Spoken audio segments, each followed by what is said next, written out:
a fair weather cruiser. I've made that very clear.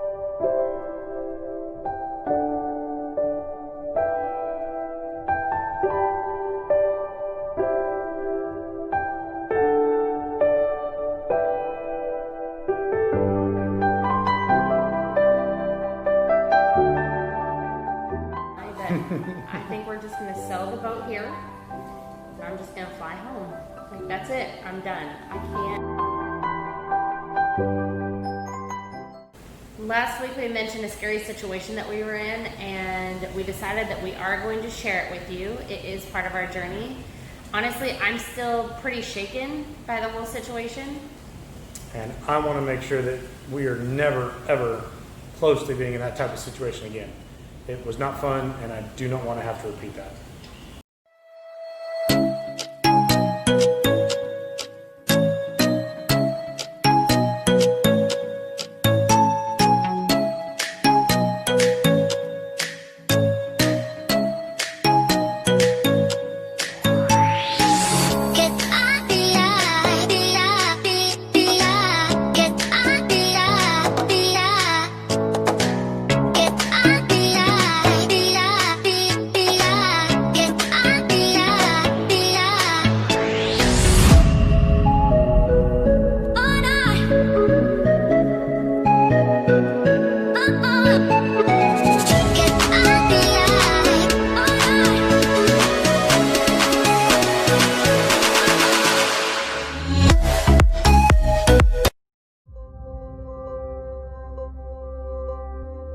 Let's start with where we were and where we're going.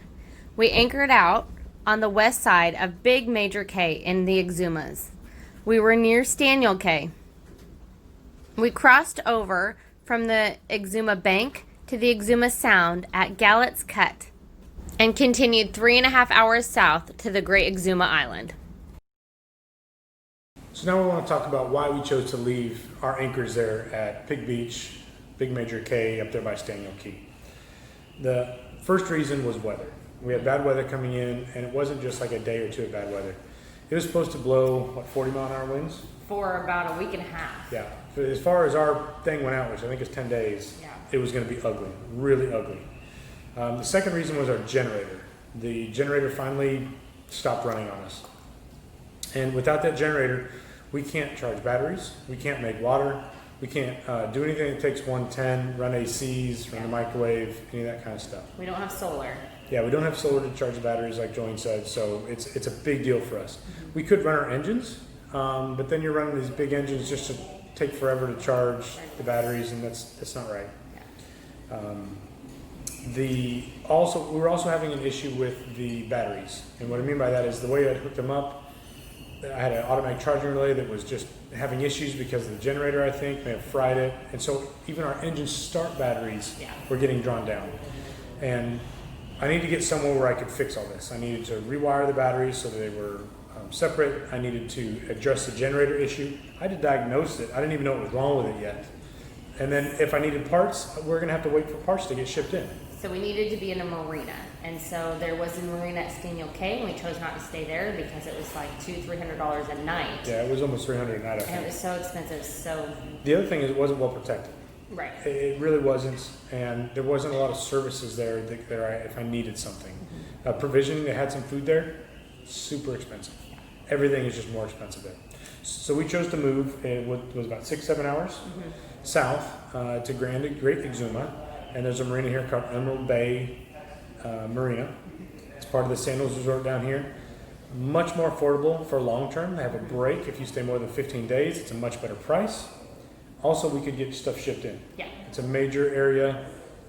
There's a service that we can get stuff shipped in through, and it's reasonably priced. So that's what we decided to do. Now that you know the why, as to why we moved to this marina, let's talk about how we actually got here. We decided to leave on a Sunday because that was going to be the best weather day of the system that was coming through. However, Saturday night, around 11 o'clock at night, all the house batteries died, which made me really worried that our engine start battery would die. So sure enough, we started the engines. No, we tried to. We tried to, and they wouldn't start. No. So fortunately, Chris has a jump box. We jumped it somehow. I forget this. Yeah. Long story short, we got the engines running at about midnight the night before we wanted to leave, right? Yes, and I did not trust that if we turned them off and went to bed, that we could get the engine started again at 6 a.m. So I wasn't going to sleep anyway because I was worried. So we decided to let Chris go rest. I went back to bed. Go to sleep. We checked the time of the sunrise, the weather, the waves, everything, our route, and we decided to leave before sunrise. So I woke Chris up about 4 in the morning. Yep. You only sat there for 4 hours, watched the engines idle while I slept. Every 20 minutes, I monitored the engines to check the temperatures. At 4 a.m., I went to wake up Chris as it was time to go. We decided to cruise on the bank side before sunrise so that right at the sunrise, we would hit Gallett's Cut and cross through. Right after we went through Gallett's Cut and got to the Exuma Sound, I stopped filming. That's where things got real. Everything else that follows is a reenactment.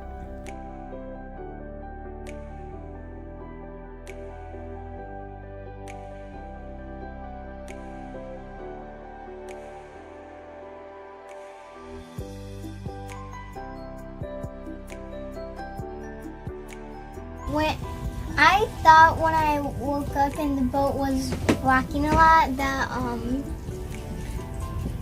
I didn't really feel it because I didn't know we were rocking. But then when I got up to the salon and laid on the couch, and I felt it rocking. Rocking didn't bother me too much, but when I went up top, it did bother me a lot more.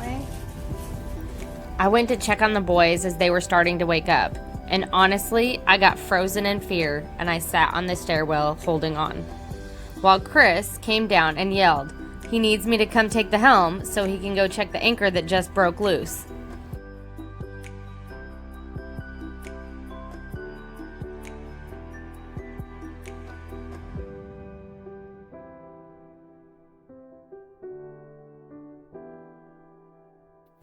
This is the damage that we sustained from the anchor swinging loose.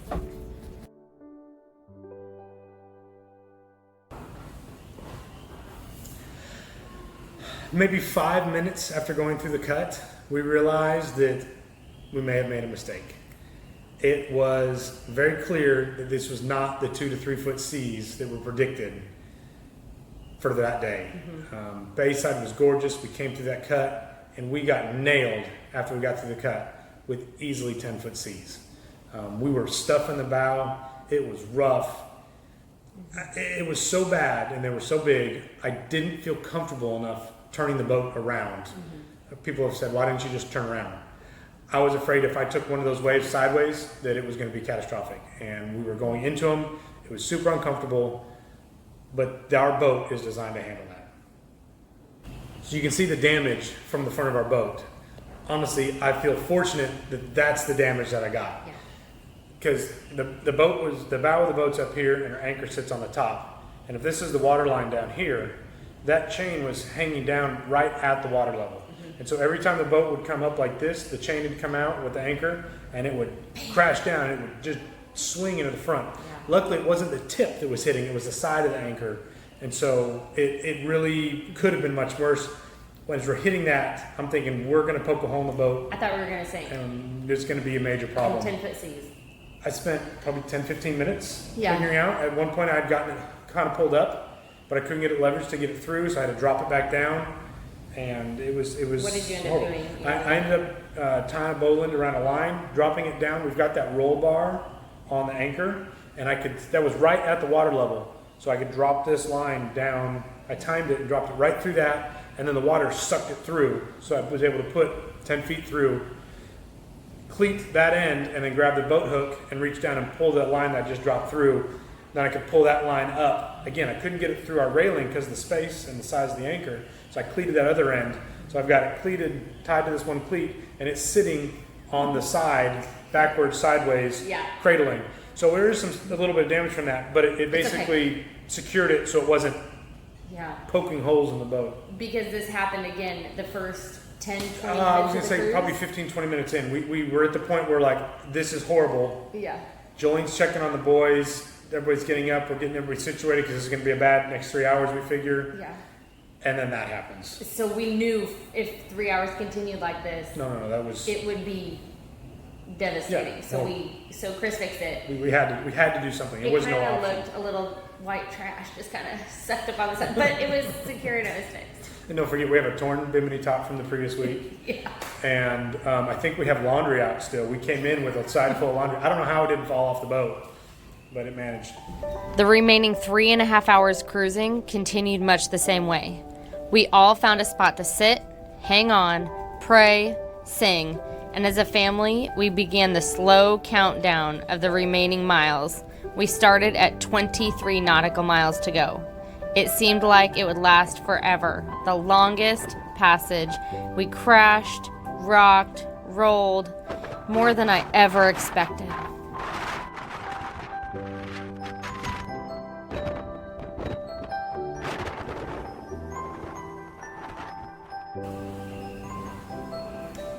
Okay, so let's talk about the afterward and what kind of damage did we incur physically and emotionally. Physically, overall, the boat's fine. We took the chunks out of the gel coat and a little bit of fiberglass on the bow because the anchor, we have some spider webs in the gel coat. Totally okay. Anchor's fine, no damage to the anchor. During the process of making that passage, we lost the kayak. We had that up on the roof, tied to one of the supports of the dinghy. These supports were rusted in place. I tried to remove them and couldn't. Get in rough seas, whoop, one decides to come out. We watched for 6, 7, 8 hits, waves, as it slowly worked. We're like, we're gonna lose the kayak. We're gonna lose the kayak. Well, And we're like, nobody's climbing up there, stay put. If we lose it, we lose it. what did I say like the whole time? I was like, I don't care. Yep. I don't care. At this point, I didn't care about anything. And we were hanging on. I wish we'd gotten it on film because we had enough time, but we were so just white knuckling everything. Mm-hmm. We just watched it slip off the back and float away. Mm-hmm. Great learning experience for the boys. We're like, look at that. That's why you don't fall off a boat, Yep. because it quickly was gone. It was gone, and how would we turn around in these conditions to go get you and all these kind of things. It was a great learning experience. What else did we break?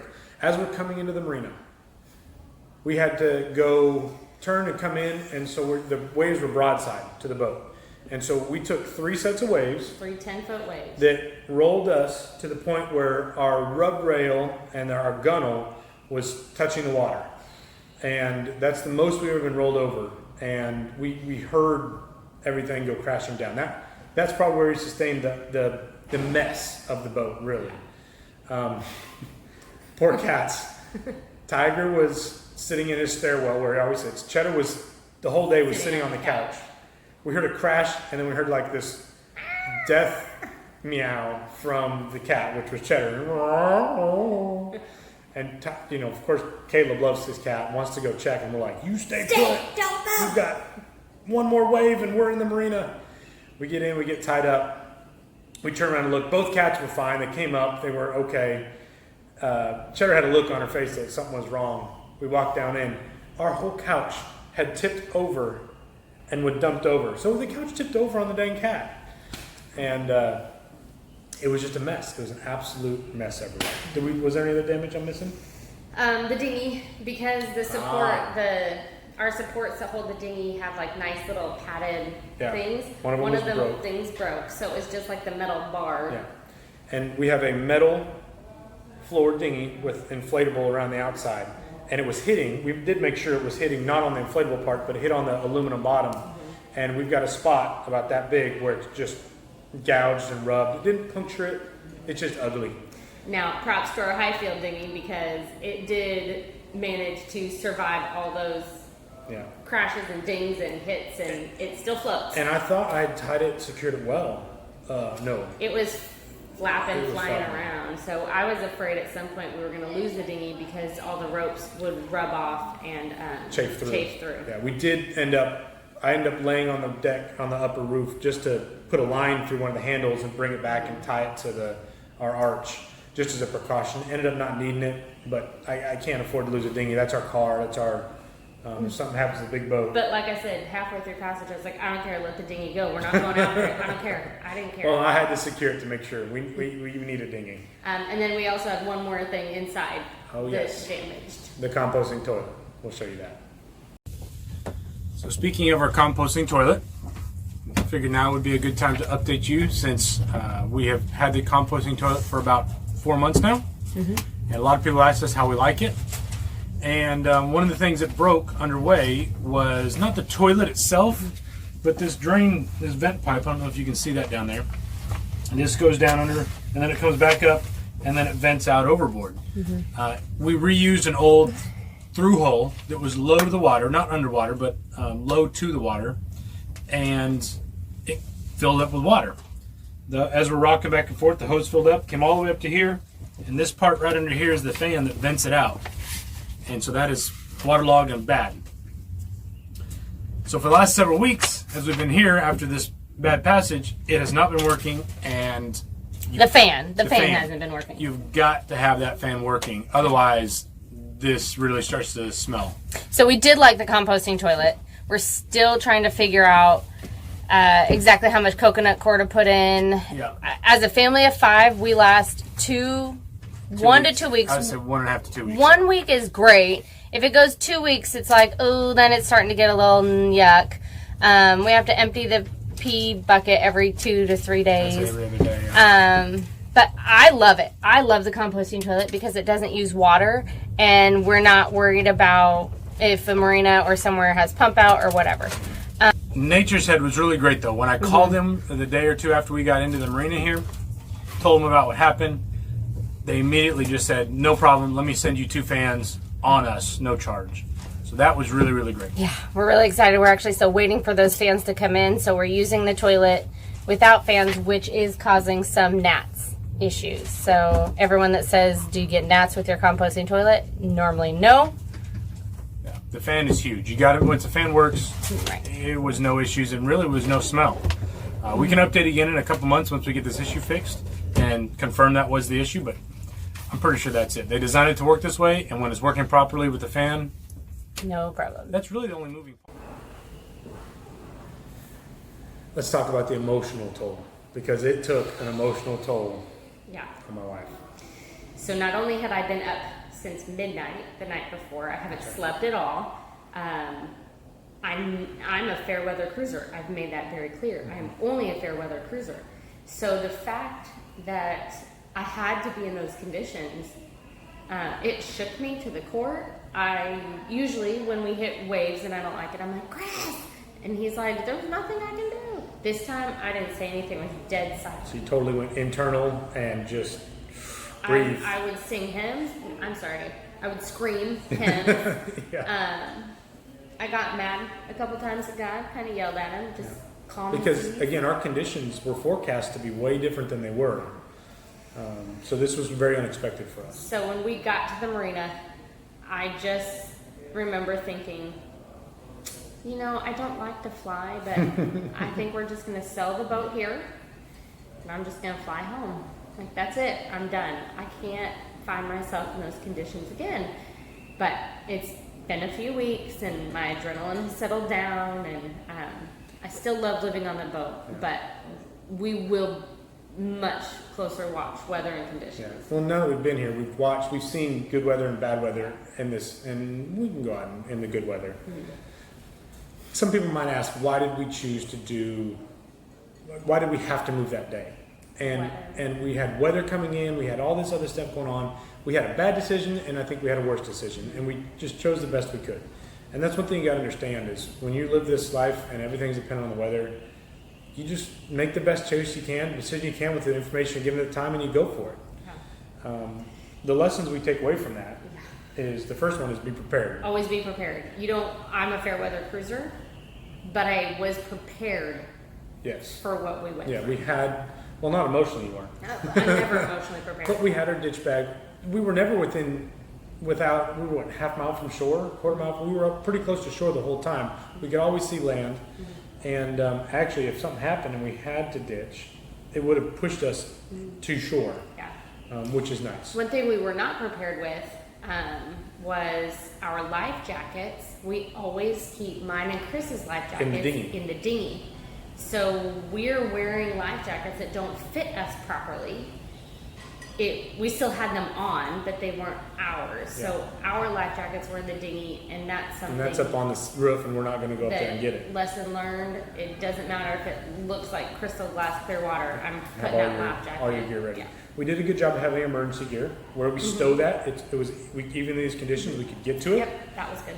And everyone did a really good job of staying calm. The boys were calm. Yep. Honestly, they handled it probably better than you did. No offense. Oh, absolutely. They I don't emotionally was feel that they're wrecked. traumatized. They were, but that's the mama bear. Mama bear worries about her kids. Yeah. And so that's emotionally, the kids have that. I'm an innocent kid and don't really understand the whole situation. Right. Which is great. The only thing, and I will show you that next, is Chase never gets seasick, and he was extremely ill that entire morning, and we didn't know why, and I felt terrible as a mom because he's sitting there whimpering, holding on for dear life, He and threw he's up at one throwing point, yeah. up, and so we'll show you why in just a minute.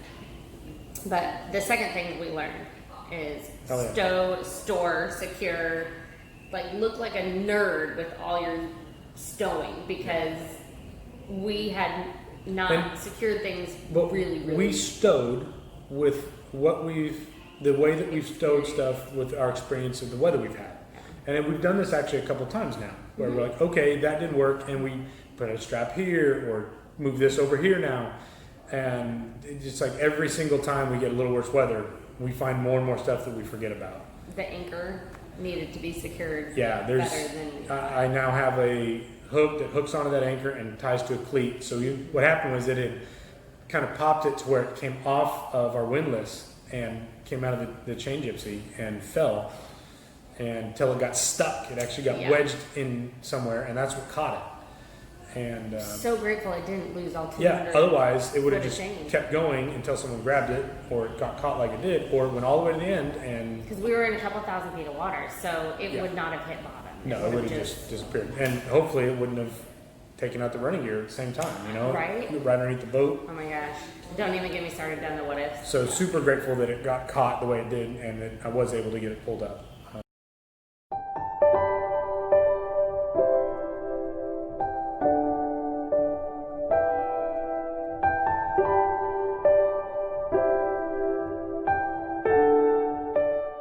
Our first stop this morning, we just got to the Exuma. Well, we've been in the Exumas, I'm sorry. We just got to Georgetown yesterday. Our first stop is to a clinic because Sweet Chase has an ear infection. Where'd you go? I'm pretty sure his swimming and diving has caused an ear infection. Yep.